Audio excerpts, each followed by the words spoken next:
El poder en los cristianos. Nota bien, el artículo no es de los cristianos, sino en los cristianos. Ese artículo es muy importante hoy en el tema. El poder en de los cristianos, no de los cristianos, porque no nos pertenece ese poder, pero sí lo hemos recibido por su gracia, por un gran regalo. Los cristianos podemos recibir un poder. ¿Y de qué se trata ese poder? Y vamos a viajar a este momento solemne y bello. ¿Tenéis algo de comer? Echad la red a la derecha de la barca y hallaréis.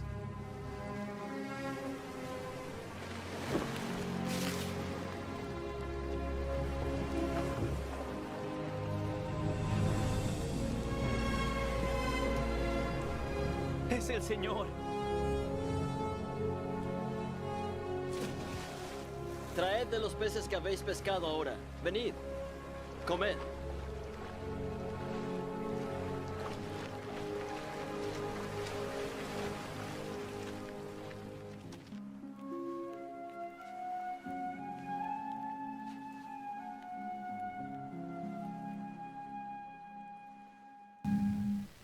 Qué momento tan fascinante. Ellos ven a su maestro que había sido matado de una manera tan brutal, tan descarnada como a un animal, como lo hacían los romanos, infringiendo dolor al máximo.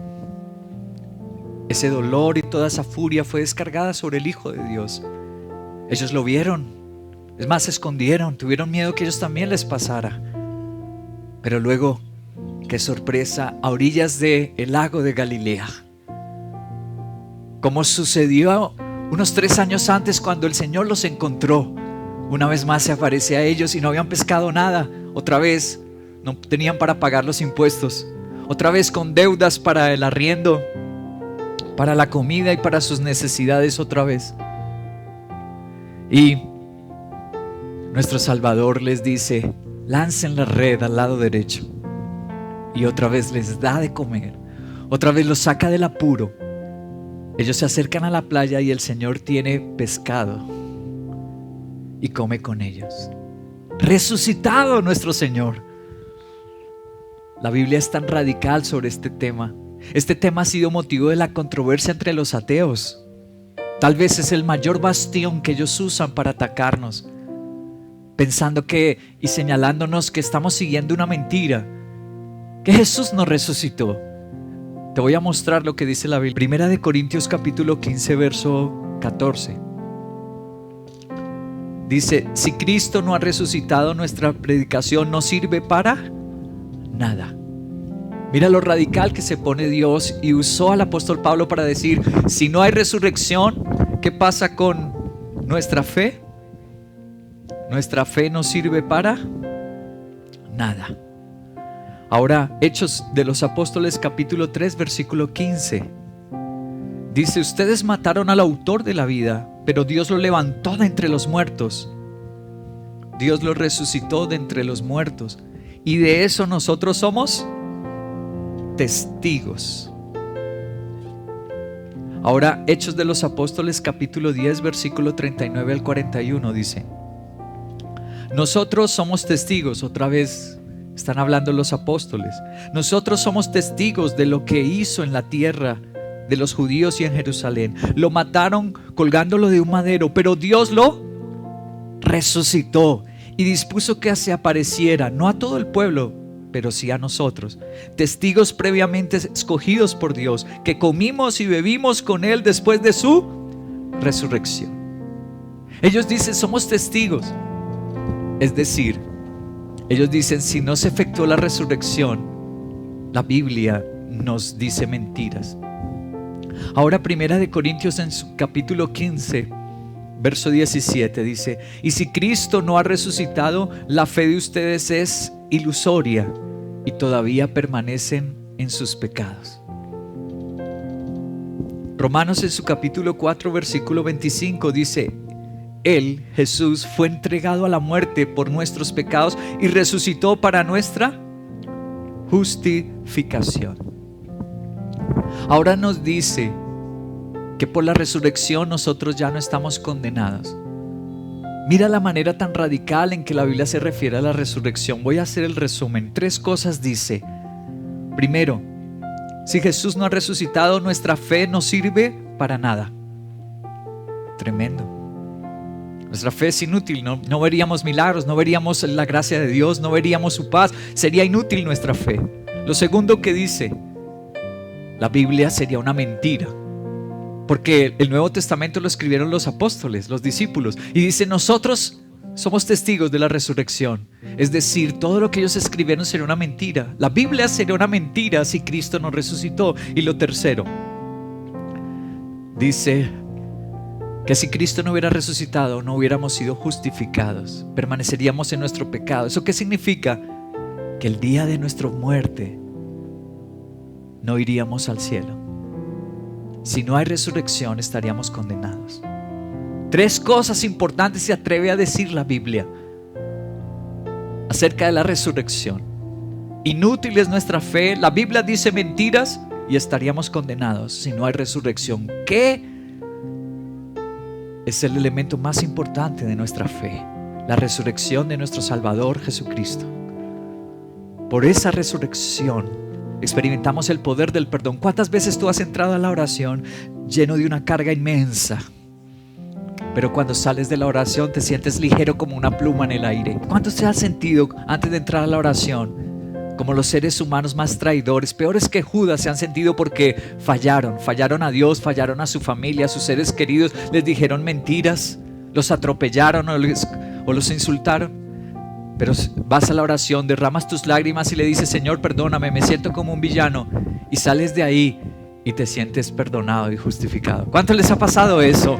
Nuestra fe no es vana ni es ilusoria. El Espíritu Santo es real. Un teólogo del siglo XVII, les quiero mostrar una pintura de él. Él es inglés. Su nombre, William Gurnall.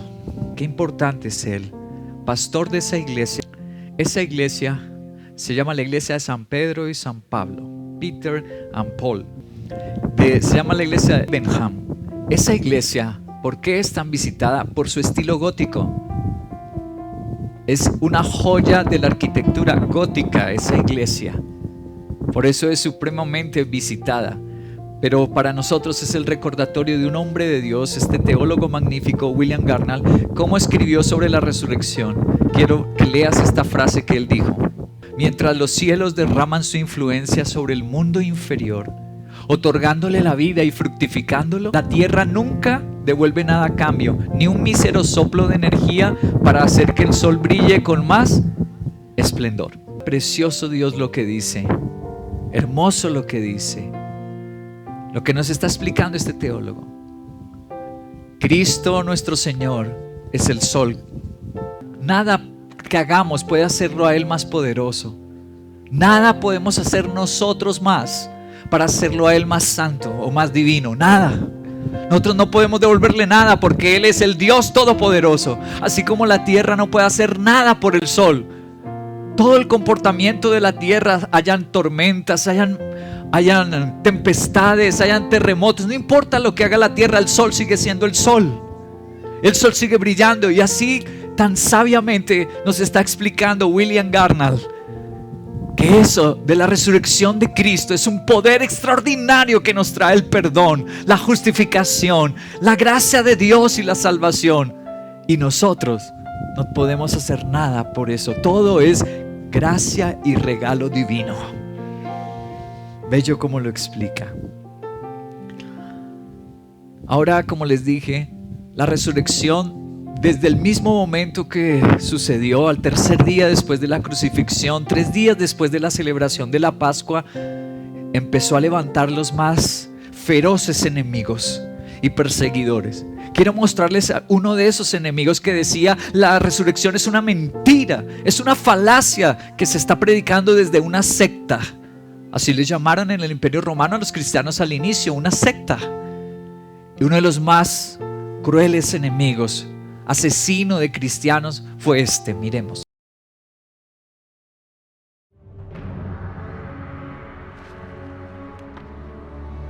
Saulo, Saulo, ¿por qué me persigues? ¿Quién eres, Señor? Yo soy Jesús, a quien tú persigues. Dura cosa te es dar coces contra el aguijón. Señor, ¿qué quieres tú que yo haga? Levántate y entra en la ciudad, y allí se te dirá lo que debes hacer.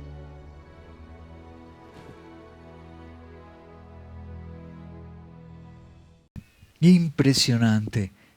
El poder de la resurrección se le manifestó a uno de los peores enemigos, que obtuvo cartas de los principales sacerdotes de Jerusalén, cartas de aprobación, para ir y perseguir a los mismos judíos, a sus propios hermanos, pero que estaban siguiendo a Cristo, que estaban proclamando que había resucitado, que habían comido con Él.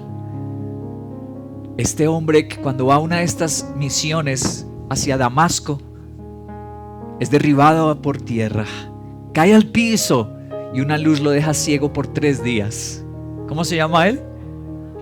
Saulo de Tarso, que llegó a ser conocido como el apóstol Pablo, el apóstol pequeño, lo que significa Paulos del latín, y el griego traducido al español es pequeño. El apóstol más pequeño, porque él se consideraba así, el último que fue nombrado como apóstol de esa primera generación de apóstoles. Mira lo que luego él escribe acerca de la resurrección. Filipenses capítulo 3, versículo 10. La resurrección de Cristo es un poder para los peores. Escúchame este principio. La resurrección de Cristo es un poder para ¿quiénes? ¿Asesinos? ¿Enemigos de cristianos? Sí. No se le apareció a la persona más pura y santa, se le apareció al enemigo, al malo. La resurrección de Cristo está dispuesto ese poder para los que peores. Si tú te sientes el peor de tu familia, el peor esposo, la peor madre, el peor hijo, quiero darte esta noticia. La resurrección de nuestro Señor no fue para la gente que se siente muy virtuosa y muy buena. La resurrección, como dijo Jesús, es los enfermos son los que necesitan al médico. Los perdidos son los que necesitan al Salvador. Los que están desahuciados y arruinados son los que necesitan al proveedor. Para los peores es la resurrección de Cristo. Filipenses 3:10 dice: lo he perdido todo, escribe el apóstol Pablo.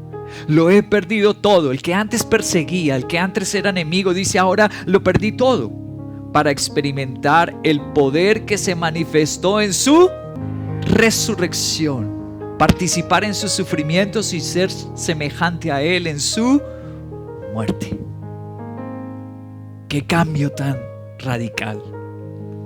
Algo pasó en Saulo de Tarso, y el apóstol Pablo y yo, y espero que tú también, al entregar la vida a ese Jesús, como vimos ahora en el video, él le dijo: Señor, ¿qué quieres que yo haga? Y si tú tomas esa decisión en esta Semana Santa y le dices: Señor, ya no quiero más mis planes, ya no quiero vivir yo, sino que tú vivas en mí. Si tú tomas esa decisión, vas a experimentar lo que Pablo dice: por lo cual perdí todo. Y le di la espalda a las drogas, pero le di la espalda a mi círculo social, pero le di la espalda a todas mis ambiciones que tenía en el mundo. Todo por experimentar el poder de su resurrección. Lo quería en mí, y quiero darle la noticia. Voy a cumplir 30 años sin consumir absolutamente nada. Es más, le cogí aborrecimiento a eso. No lo hago solo por obediencia, sino porque no me gusta ya. Cristo me cambió. Él no nos adiestra, sino nos cambia. No nos vuelve religiosos para que paso A, paso B, paso C. No, Él no nos vuelve religiosos, sino que nos cambia. Antes dábamos frutos como el coco, éramos duros y lastimábamos a los demás, pero ahora damos frutos como las uvas, somos dulcecitos y suaves. Cristo nos cambia. No nos adiestra, no, nos cambia y damos un fruto nuevo, porque el árbol se conoce por su fruto, nos enseñó Jesús. Vuelvo a leer Filipenses 3:10, dice: para experimentar el poder de su resurrección. Esto es importante porque Pablo no dice para estudiar el poder de la resurrección, porque hay gente que solo estudia, pero no se le ve a Dios en ningún lado. Él no dice que lo quiere estudiar. Él tampoco dice que quiere oírlo, tampoco dice que quiere informarlo. ¿Qué quiere él? Experiencia. ¿Qué quiere él? Que se le manifieste. ¿Qué quiere él? Vivirla. Que se le note a Pablo donde quiera que él vaya, en el trabajo, en la universidad, en la calle, cuando mire a las personas y los seres humanos, no los vuelva a atacar, no vuelva a ser un ser humano malo, duro o indiferente. Él lo quiere vivir, no estudiar, no oír, no informar. Él lo quiere vivir. La palabra conocer, cuando tú lees Filipenses capítulo 3, dice a fin de conocer a Cristo. La palabra conocer es muy amplia en el español. Uno dice cuando estuvo, por ejemplo, en San Andrés, conocí San Andrés, así haya estado un día, ¿cierto? Uno dice lo conocí. En el griego es diferente. Cuando tú estuviste solamente un día en algún lugar, unos días, se le llama eido. La palabra eido es ver. Tú lo viste, pero no lo conoces, porque no estuviste con la gente, porque no visitaste casa a casa. Es diferente conocer a ver. Las palabras en el griego son distintas. Alguien puede decir, yo conozco a Bolívar muy bien porque ha leído muchos libros, pero eso es verdad. No, él ha estudiado a Bolívar, pero él no conoce a Simón Bolívar, el libertador. Para conocer a Simón Bolívar tuvimos que haber vivido en el siglo XIX, ¿cierto? Podemos estudiarlo, pero no conocerlo, ya no. Las palabras en el griego son diferentes. Cuando aquí dice el apóstol Pablo, yo quiero conocer a Cristo, se usa la palabra ginosco. ¿Y qué significa ginosco? Estar con la persona, y no estar de cualquier forma, estar íntimamente. Ginosco se usa cuando un hombre se casaba con una mujer y estaban en su intimidad. Decía, y Abraham conoció a su esposa. Ginosco es un conocimiento íntimo. El apóstol Pablo dice eso. Yo no quiero estudiar a Jesús y leer de Jesús y de la resurrección. No, yo quiero es vivirla.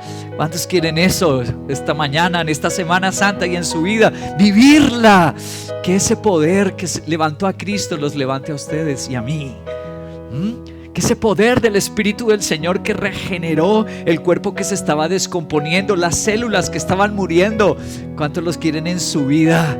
Que nuestro Señor haga un milagro en nosotros. Eso se refiere el peor de los perseguidores, Pablo, que mataba y encarcelaba a cristianos. Ahora, ¿cómo lo dice Marcos? Marcos capítulo 16, verso 9 dice así: cuando Jesús resucitó, está en rojo, resucitó. En la madrugada del primer día de la primera semana, se apareció primero a María Magdalena, la mujer más elegante y distinguida de la sociedad. No dice así. Mi error es intencional. ¿Cómo dice? De la que había expulsado. ¡Wow! ¿A quién se le apareció primero? A la ex endemoniada. ¿A quién se le apareció primero? A lo peor de la sociedad. Si tú estás caído, tú eres candidato para recibir la gracia de Dios y el perdón de Él. Si tú has fallado, si tú te has corrompido, tú estás en la mirada de Dios para aparecerse y transformar tu vida. Ahora, ¿qué dice Lucas capítulo 24? ¿Qué vienen discutiendo por el camino?, les preguntó Jesús. Y ellos se detuvieron animados. ¿Cómo estaban ellos? Eran los discípulos del Señor, pero estaban cabizbajos. Versículo 30. Luego, estando con ellos a la mesa, tomó el pan. Ya estaban en la aldea de Emaús. Esto fue camino de Emaús. Y ahí estamos leyendo cuando ya llegaron. Estando con ellos a la mesa, tomó el pan, lo bendijo, lo partió y se los dio. Entonces se les abrieron los ojos y lo reconocieron, pero él desapareció. ¿A quién más se apareció el Señor? A los discípulos cabizbajos. ¿Hay alguno aquí que se siente derrotado?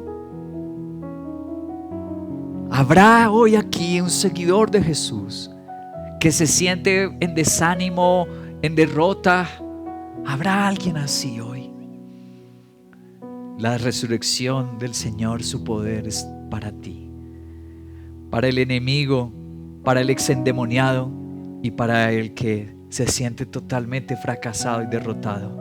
Lucas capítulo 24, pero el versículo 34 dice: es cierto, decían, el Señor ha resucitado y se le ha aparecido ¿a quién? A Simón Pedro.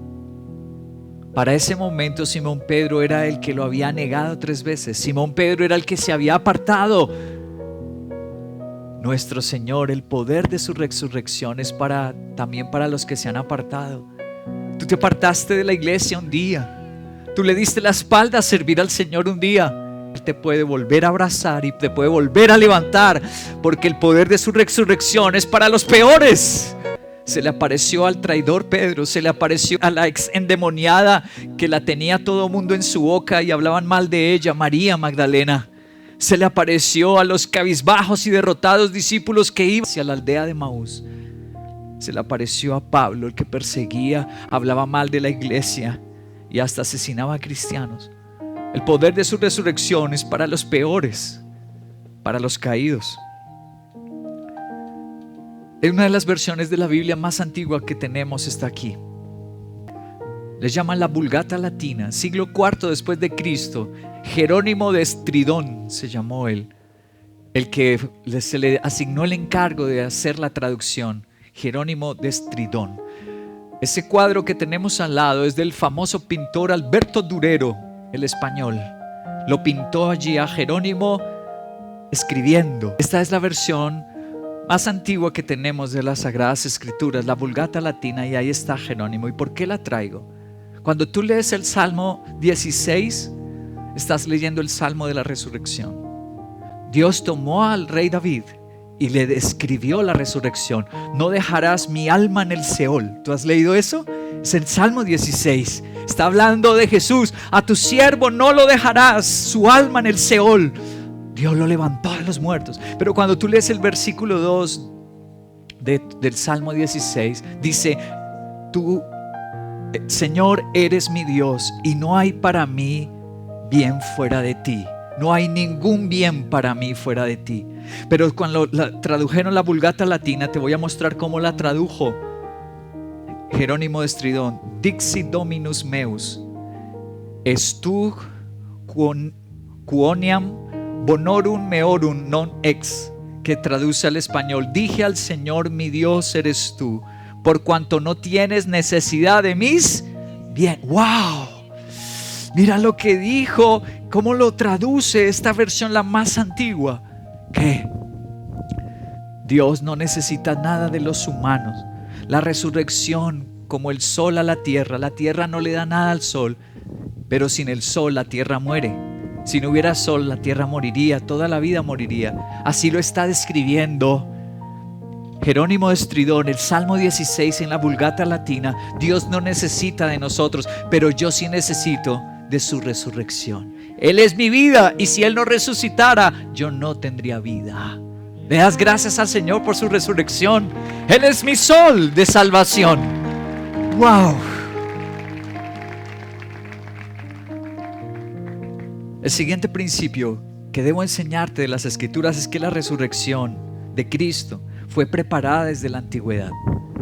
El Antiguo Testamento, no solo el Salmo 16, sino hay un montón de referencias en el Antiguo Testamento que el Padre ya había preparado. Tú sabes que la Biblia es diferente a cualquier otro libro por una de las razones por la cual es diferente es por su comprobación profética. Porque las cosas que se escribieron siglos antes y miles de siglos se cumplieron. Por ejemplo, Miqueas dijo: ¿dónde debería nacer el Salvador, el Mesías? ¿Dónde? Bueno, al menos por película, sáquenlo. ¿Dónde tenía que nacer el Hijo de Dios? Miqueas capítulo 7 dice: en Belén.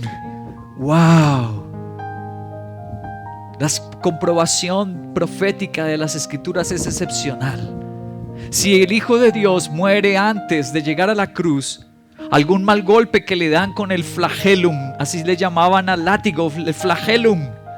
El flagellum tenía en sus puntas, tenía 3 divisiones cada hilo del látigo, y tenía puntas con pedazos de hierro, y tenía pedazos de hueso y infringía daño. Había gente que moría en la flagelación. Si Cristo muere antes de paro cardíaco, si Cristo muere antes por un mal golpe, Él no era el Mesías. ¿Por qué? Porque estaba profetizado Isaías 53 que el Mesías tenía que ser colgado del madero. Wow. Tú no encuentras profecías de Buda, tú no encuentras profecías de Mahoma, tú no encuentras ningún otro libro que goce de esta autenticidad, veracidad y poder, que lo que está allí se cumpla. Tú puedes mirar el diario, el New York Times, la BBC, tú puedes poner cualquier diario al lado de la Biblia y todo lo que la Biblia dijo se está cumpliendo. No hay nada como la palabra de Dios, nada tan real, tan verídico, tan comprobable. Por eso la teología se estudia en las mejores universidades del mundo. Uno de los científicos y genios a los que le doy las gracias por estudiar tan seriamente las Escrituras es el creador del método científico. El creador del método científico era un creyente que dudó de su existencia y dudó de Dios. ¿Cómo se llamaba? Un francés, René Descartes, creador del método científico. Y él dijo: de lo primero que dudé fue de mí mismo. Él creó el método científico. Ergo cogito ergo sum. Eso es griego, es latín. Al español es pienso, por tanto existo. Para que pueda pensar, tiene que existir un pensador. Mi existencia es real. Pero luego de lo siguiente que él dudó fue de Dios y escribió: cogito Deus ergo sum. Él dijo: si la perfección existe, ¿tú crees que hay perfección o no hay perfección en la tierra? Mira el pasto, perfecto. ¿Quién le da orden a esa grama para que crezca, para que dé su color? La perfección existe en las aves, en una célula. Parece que fuera un mini computador, un maxi computador ahí resumido en la vida. Todo tan equilibrado, todo tan perfecto. Entonces René Descartes dijo: si la perfección existe, existe un ser perfecto detrás.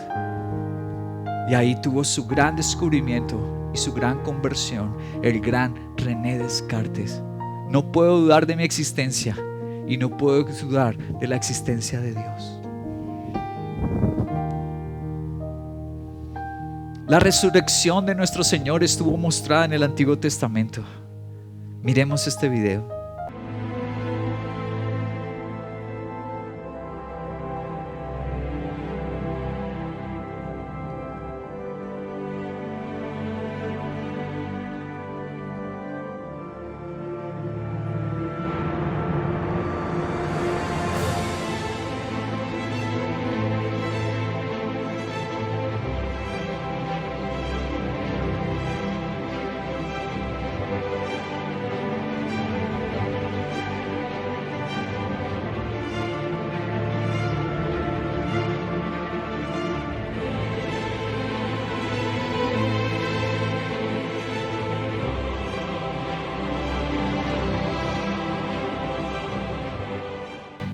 Eso que lo vemos hoy como una super película de cine, lo vio Ezequiel en una visión. Ezequiel, vamos al capítulo 37. Se le llama a ese capítulo el Valle de los Huesos Secos.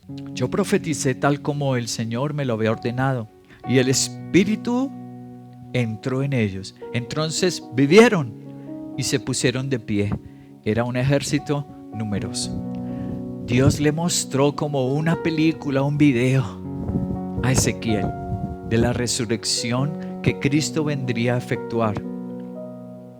Primera de Reyes capítulo 17 versículo 21 y 22. Está hablándonos del profeta Elías. Luego se tendió 3 veces sobre el muchacho y clamó: Señor mi Dios, devuélvele la vida a este muchacho. El Señor oyó el clamor de Elías y el muchacho volvió a la vida. Entonces la mujer dijo a Elías: ahora sé que eres un hombre de Dios y que lo que sale de tu boca es realmente la palabra de Dios. La resurrección es una evidencia de que la Biblia es la palabra de Dios, no es mentira. Ahora, Segunda de Reyes capítulo 4, es el profeta Eliseo. Versículo 20 dice: el criado lo cargó y se lo llevó a la madre, la cual lo tuvo en sus rodillas hasta el mediodía. A esa hora el niño murió. Verso 35, Eliseo se levantó y se puso a caminar de un lado para otro en el cuarto. Luego volvió a tenderse sobre el niño. Entonces el niño estornudó 7 veces y abrió los ojos. Elías vio resurrecciones. Eliseo vio resurrecciones. Ezequiel vio resurrecciones. Ahora, mira quién más vio la resurrección. Isaías capítulo 26 verso 19 dice: pero tus muertos vivirán, sus cadáveres volverán a la vida. Despierten y griten de alegría, moradores del polvo, porque tu rocío es como el rocío de la mañana y la tierra devolverá sus muertos. ¿A quién más Dios le mostró la resurrección? A Job. Job capítulo 19 verso 25 y 26 dice: yo sé que mi Redentor vive y que al final se levantará sobre el polvo, y cuando mi piel haya sido destruida, después de la muerte, yo todavía veré a Dios con mis propios ojos. ¿A quién más se lo mostró? A Daniel, su amado. Daniel capítulo 12 versículo 1 y 2. Entonces se levantará Miguel. Está hablando del Apocalipsis, lo mismo que vio Juan el apóstol, lo vio también Daniel. Y dice: se levantará en el tiempo final el arcángel Miguel, el gran príncipe protector del pueblo. Habrá un periodo de angustia como no ha habido jamás desde que las naciones existen. Wow, eso es lo que nos espera en la tierra, el gran Apocalipsis.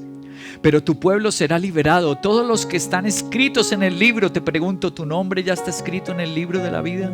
¿Ya te arrepentiste y le entregaste tu vida a Cristo? Porque solo ellos, mira, los que estén escritos, no los que hayan participado en una religión, no los que han estado en una iglesia, sino los que tengan una relación personal con el Señor.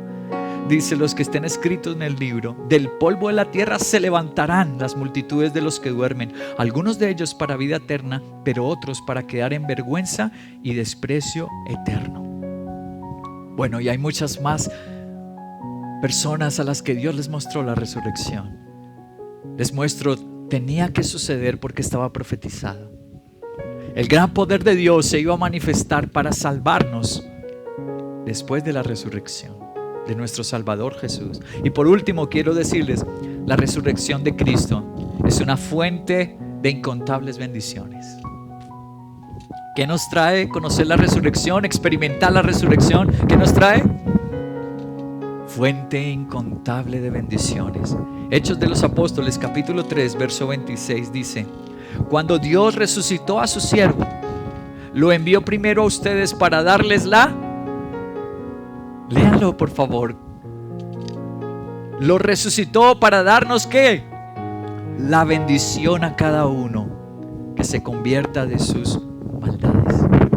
La resurrección de nuestro Señor Jesucristo es para derramar incontables bendiciones sobre nosotros. Primera de Pedro capítulo 3 verso 21 dice una de las bendiciones, la cual simboliza el bautismo, que ahora los salva a ustedes también. El bautismo no consiste en la limpieza del cuerpo, sino en el compromiso de tener una buena conciencia delante de Dios. Esta salvación es posible. ¿Por qué? Por la resurrección de Cristo. ¿Por qué es posible nuestra salvación? Por la resurrección de Cristo. Ahora primera de Pedro capítulo 1 versículo 3 dice: bendito sea Dios, Padre de nuestro Señor Jesucristo, por su gran misericordia nos ha hecho nacer de nuevo mediante la resurrección. Mira las bendiciones: salvación, nacer de nuevo. Dios nos va a cambiar a través de la resurrección de su Hijo. ¿Ya la experimentaste? Pablo dice que él dejó todo. Dejó el pueblo judío, dejó su estatus social que tenía. ¿Tú ya dejaste algo por Jesús?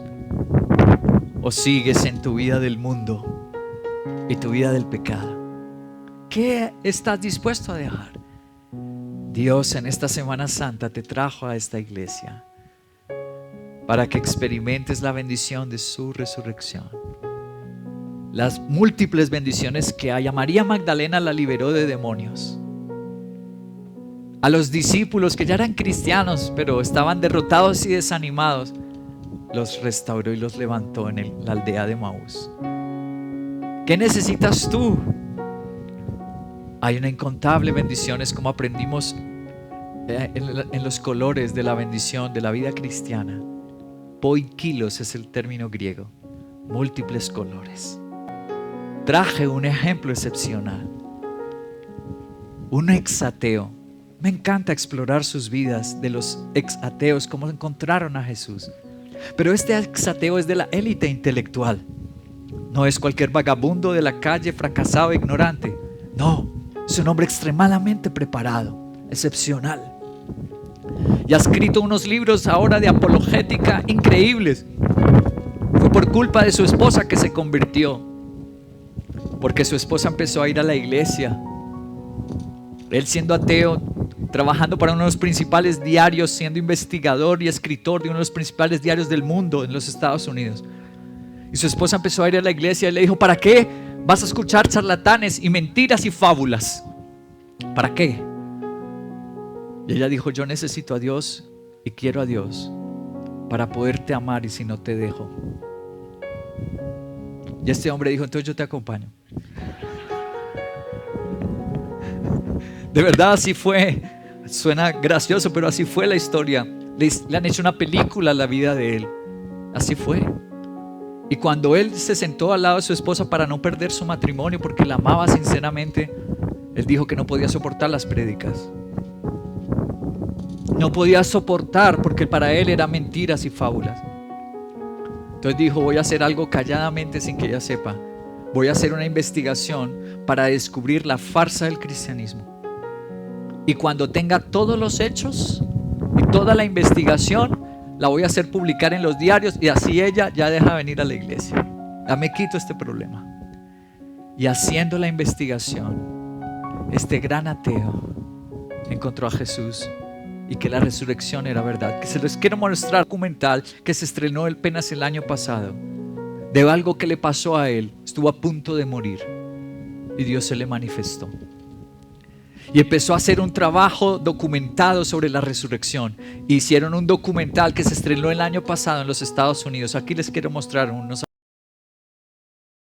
Todos queremos saber qué sucede después de morir. En el caso del cielo, el autor de bestsellers y periodista de investigación Lee Strobel explora la evidencia de otra vida para abordar el mayor temor del hombre, la muerte. Pronto conoceremos información para el estreno en Latinoamérica. Inspirado por su propio roce con la muerte, Strobel busca respuestas a las preguntas más profundas que todos tenemos sobre el cielo, el infierno y las experiencias cercanas a la muerte. Este documental presenta entrevistas con expertos y escépticos. Muy bien, les voy a mostrar el libro para quien quiera leerlo. Ahí tenemos, Lee Strobel es su nombre, y el libro se llama En Defensa del Cielo. Así se llama, ya está en español el libro, En Defensa del Cielo. Sobre este libro le hicieron una entrevista en un medio de comunicación en los Estados Unidos, y mira lo que él respondió, Lee Strobel. Mi experiencia en el periodismo y en el derecho, también es abogado. Por lo que tiendo a ser escéptico, tiendo a ser alguien que quiere pruebas, hechos, lógica y razón, dijo Strobel. En una entrevista reciente, fui ateo durante gran parte de mi vida. Llegué a la fe a través de mi propia investigación sobre la confiabilidad histórica de la evidencia de la resurrección de Jesús, la evidencia científica de la existencia de un creador, etc. ¿Cómo se convirtió Lee Strobel? Porque descubrió que la resurrección era un hecho comprobado en la historia, era real. Uno de los contenidos que me llamó la atención del libro es este. Presenta el caso de una mujer llamada María. Dice: el relato de una mujer llamada María fue declarada muerta en el hospital. Es una de las historias presentadas en el libro The Case for Heaven, el caso del cielo, o En Defensa del Cielo, como fue traducido en español. María testificó que aunque había sido declarada muerta, estuvo consciente todo el tiempo. Ella describe su experiencia, cómo su espíritu y su alma se separaron de su cuerpo. Observó los esfuerzos de reanimación mientras los médicos intentaban revivir su cuerpo y su espíritu flotó hacia el techo del hospital. Cuando fue revivida, su espíritu volvió al cuerpo y describió en detalle una zapatilla de tenis que vio en el techo del hospital. El personal del hospital subió al área restringida y encontraron el zapato exactamente como ella lo había descrito. ¡Wow! ¿No te pone la piel de gallina? De la demostración sobre la resurrección, la vida después de la muerte.